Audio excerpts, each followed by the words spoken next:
कल्पना कीजिए अगर आप किसी महिला से यह कहा जाए कि तुम्हें कपड़े पहनने के लिए टैक्स देना होगा। अजीब लगता है ना।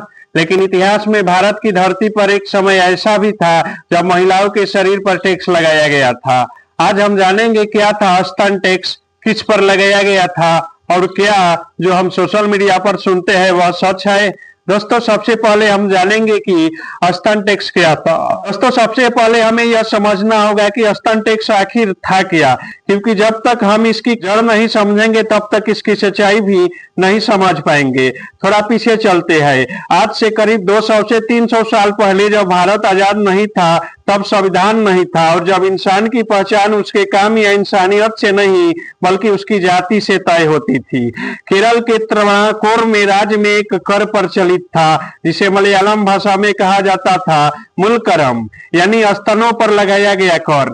अब यह एक बात बहुत ध्यान से समझिए, यह टैक्स कमाई पर नहीं, जमीन पर नहीं, घर पर नहीं बल्कि महिला के शरीर पर लगाया जाता था। उस समय समाज में यह माना जाता था कि निचली जातियों के महिलाएं अपने शरीर का ऊपरी हिस्सा नहीं ढक सकती। अगर कोई महिला अपने सम्मान और मर्यादा के लिए ऊपरी हिस्सा पर कपड़ा पहनना चाहती है तो उसे राज्य को टैक्स देना पड़ता था। यानी कपड़ा पहनना एक अधिकार नहीं बल्कि एक शर्त, अनुमति थी। यह टैक्स सिर्फ पैसे का मामला नहीं था, यह एक संदेश था कि कौन ऊपर है और कौन नीचे।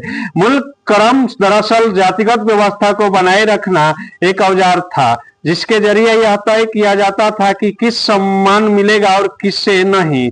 और यही वजह है कि स्तन टैक्स सिर्फ एक कर नहीं बल्कि सामाजिक उत्पीड़न की सबसे क्रूर मिसालों में से एक माना जाता है। अब हम जानेंगे दोस्तों कि स्तन टैक्स किस पर लगाया जाता था, किन जातियों के महिलाओं को निशाना बनाया गया। दोस्तों अब जब हमने यह समझ लिया कि स्तन टैक्स क्या था तो अगला और सबसे जरूरी सवाल यह है कि स्तन टैक्स आखिर किन महिलाओं पर लगाया गया था। इसका जवाब सुनकर आप शायद आपको गुस्सा भी आया और दुख भी। त्रावणकोर के रियासत में यह टैक्स सभी महिलाओं पर नहीं लगाया गया था। यह फर्क सिर्फ इस बात पर निर्भर करता था कि आप किस जाति में पैदा हुई हैं। उस समय समाज को ऊंची और नीची जातियों में बांटा गया था।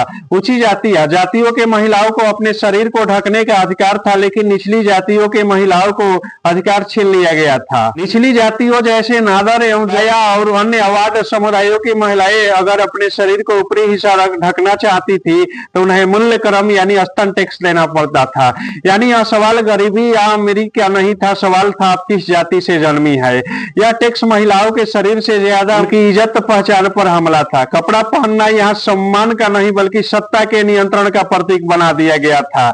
इस व्यवस्था का मकसद साफ था, निचली जातियों को यह याद दिलाना कि वह समाज में कहाँ खड़ी है। और यही वजह है कि स्तन टैक्स को महज एक कर नहीं बल्कि जातिगत उत्पीड़न की प्रतीक व्यवस्था माना जाता है। सिर्फ महिलाओं की कहानी नहीं है, यह उस दौर की कहानी है जहां इंसान की गरिमा जाति के नीचे दबा दी गई थी।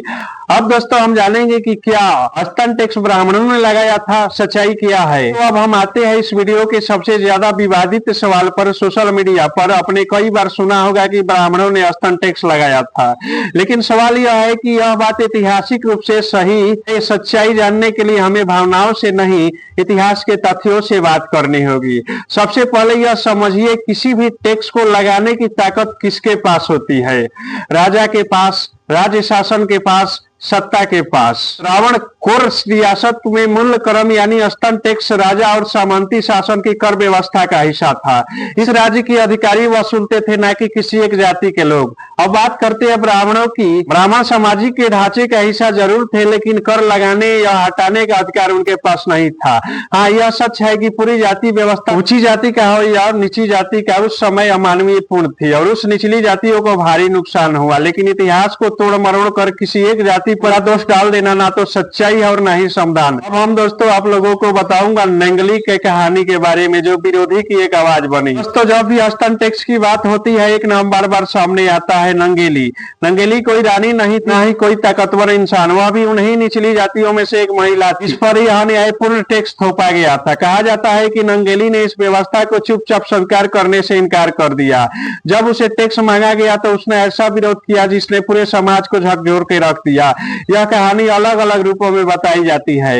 इतिहासकारों में इस पर बहस भी विवरण कितने तथ्यात्मक है, लेकिन एक बात बिल्कुल साफ है, नंगेली की कहानी एक प्रतीक है। यह प्रतीक है उस साहस का, समाज का और उस दर्द का जो उस दौर की निचली जातियों की महिलाओं ने। नंगेली की कहानी हमें यह नहीं सिखाती कि हमें क्या करना चाहिए, बल्कि यह दिखाती है कि जब हद पार कर जाता है तो विरोध जन्म लेता है, कभी आवाज बनकर, कभी कहानी बनकर, कभी इतिहास में दर्ज एक सवाल बनकर। चाहे नंगेली की कहानी को आप पूरी तरह ऐतिहासिक माने या प्रतीकात्मक, लेकिन यह सच नकारा नहीं जा सकता कि उस दौर की व्यवस्था अमानवीय थी, और यही वजह है कि नंगेली आज भी याद की जाती है, एक इंसान के रूप में नहीं बल्कि अन्य के खिलाफ खड़े होने की हिम्मत के रूप में।